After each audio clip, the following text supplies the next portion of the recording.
Let's bring in Erin Freeney, Press Communications Director for the Trump campaign. Erin, good morning to you. Welcome. So what will we see from the president Thursday night?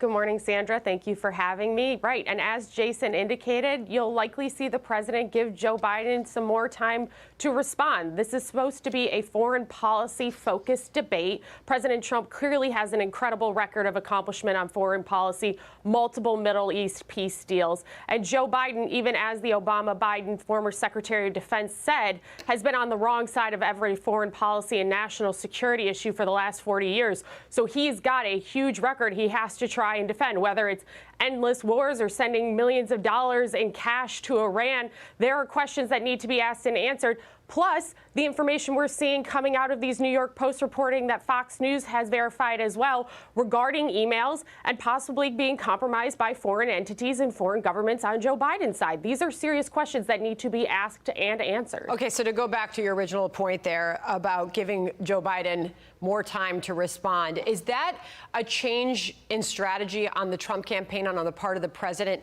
acknowledging perhaps that the president's strategy, the first debate, didn't work to interrupt Joe Biden so many times?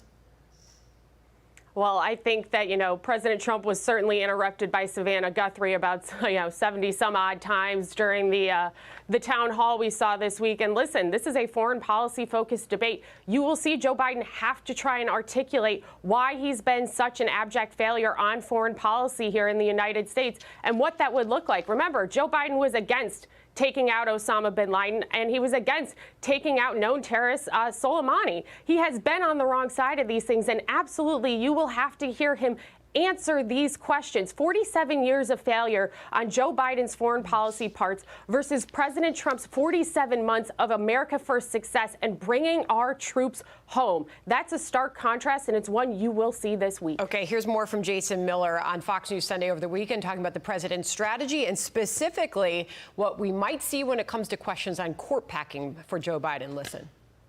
I do think that President Trump is going to give Joe Biden a little bit more room to explain himself on some of these issues, whether it is, are you the chairman? Are you the big guy, as we've seen articulated in these emails? Do you support packing the court? I do think the president's going to want to hear Joe Biden's answer. Tell us more about the strategy there. How will the president press Joe Biden to a place where he potentially has to answer that question before Election Day? Well, we certainly hope Joe Biden gets asked by the press. We know that his traveling press corps, when they do ask a question regarding emails or anything, Joe Biden yells at them. And the only question he wants to answer is what kind of ice cream flavor he got. But listen, if you want to try and undermine an entire third of the federal government by court packing the same way that the Venezuelan communist regime does, Joe Biden should be pressed on that. We certainly hope the debate moderator would be able to do that as well. But we know that they aren't impartial. We know that the Presidential Debate Commission is not impartial either. So you may see President Trump have to push on this, because if they won't ask, who will? Okay. So, Erin, here we are 2 weeks from tomorrow is Election Day. I mean, this is crunch time. You've got the president, couple of rallies in Arizona today. You can put the results from the 2016 election up on the screen. As we all know, the president did beat Hillary Clinton in that state by a couple of points. But right now, 2 weeks out, Joe Biden is leading the president. Real Clear Politics average in Arizona shows Biden leading by 3.9%. Is the president's strategy on the ground in Arizona working? How does he win back those voters just a couple weeks out?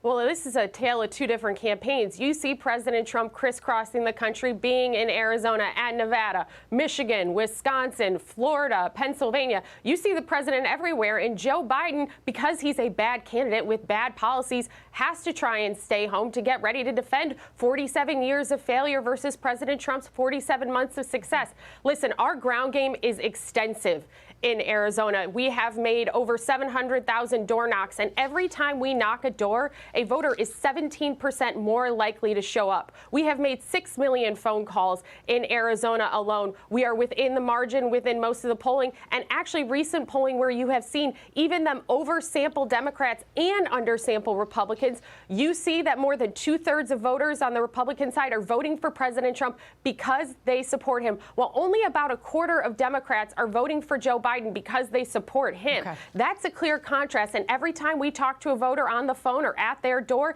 they are more likely to show up for President Trump. That ground game is going to make a huge difference because this enthusiasm for this president is still sky high. All right.